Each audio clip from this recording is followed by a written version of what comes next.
Hey guys, welcome back to Shot on My Phone. It has been such a long time. Wow, I'm so happy to be back though. This is awesome. As you can see, new space and a lot of new things are coming.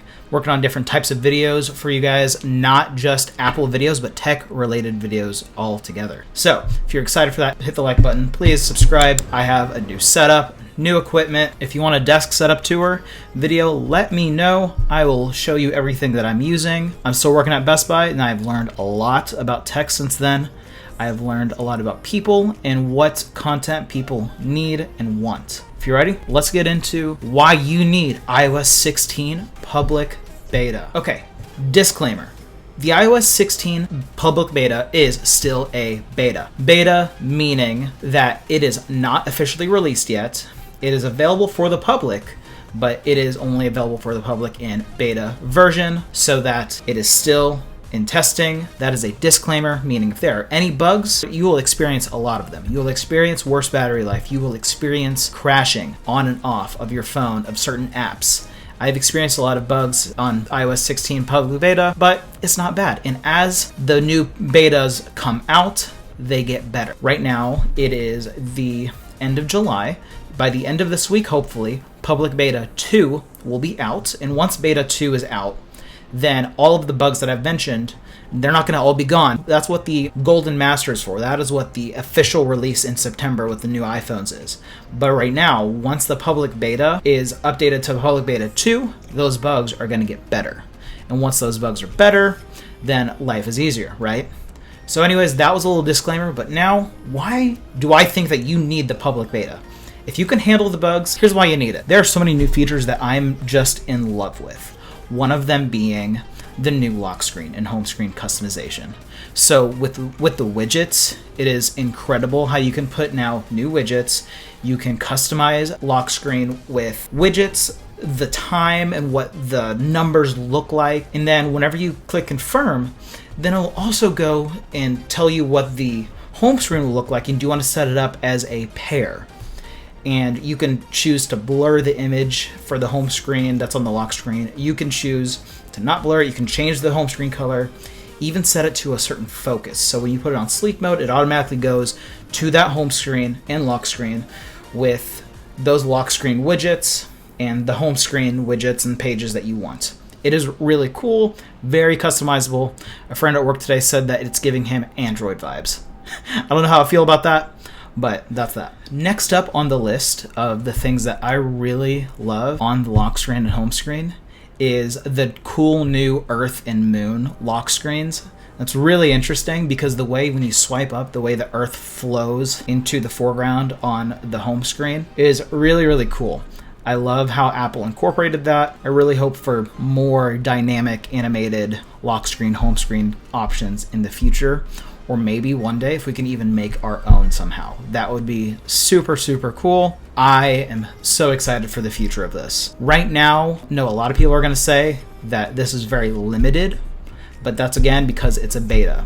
As developers get access to this and have time to make widgets and update their apps to support this, then they will be able to incorporate so much more new, really cool things into it that I think is going to be game changing. Yeah, like my friend said, how this is giving him Android vibes. Android is definitely still more customizable, but man, Apple is getting there and I'm so excited to see. This is just the start.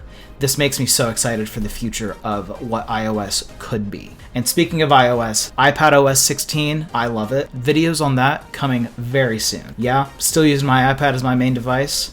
So if you want to see that video, please subscribe because that is coming out very soon. I am still just getting my thoughts together and honestly enjoying it with my monitor and everything. It rocks. The new live activities. That is another really cool feature that I am really enjoying, especially mainly right now. I just use it with timers. When I set a timer for my break at work or something, instead of just having it by the lock screen, the tiny little, it's big numbers telling you what the time is, telling you as the time is going down. You can update the timer, you can fix it, you can pause it, you can start it.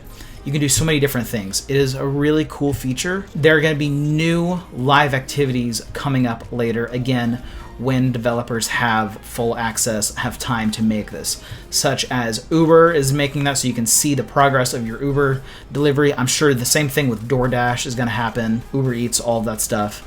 And then after that, I bet they're going to do stuff, well, Apple already announced it actually, with sports. I don't know if it's ESPN or what sports. I don't care about sports. If you do, I'm sorry. It is going to be a really cool thing because you can see the updated activities. You can see the updated scores with the teams. It is a really cool thing that a lot of people, a lot of developers, I hope take advantage of. Again, it is super, super game changing. I think is a big deal. Next thing that I think makes iOS 16 public beta worth it is the new messages features, like deleting and editing your messages. It seems like a useful feature. I haven't really used it much, but that's because everybody I know is still on iOS 15. And if you're on iOS 15, you won't see the updated message, the deleted message, or any of that. It'll be like nothing happened. So right now, the feature is essentially moot until everybody has iOS 16. But if you're texting somebody with iOS 16, yes, you can delete a message, you can edit a message. But unfortunately, I think it's unfortunate, it'll tell them that you updated and deleted whatever the message is. I don't want people to know I made a mistake, right? Whatever. Now, lastly, there are a couple of really small features that are just quality of life changes. You know how like when you go from, you beat the first game, then you play the sequel? Even though the sequel is very similar, there's just a lot of quality of life changes that make the game better. Same thing here. There's a lot of quality of life changes in iOS 16. Are one of them, the home screen, instead of swiping from the middle of the home screen to get to the search, instead of the 3 dots on the bottom of the screen is now just the word search. You tap that. You have a search button on your phone. I think that is freaking incredible. It's a game changer for me. I use Spotlight Search for everything. I barely have apps on my home screen. I just use Spotlight Search. I don't know why. That's just me. And having the buttons there now to just tap it is super, super cool. Super reliable. I love it. Last but not least, very small feature, but there is now taptic feedback when typing on the touchscreen of your phone. It is super, super, super amazing. It's very satisfying.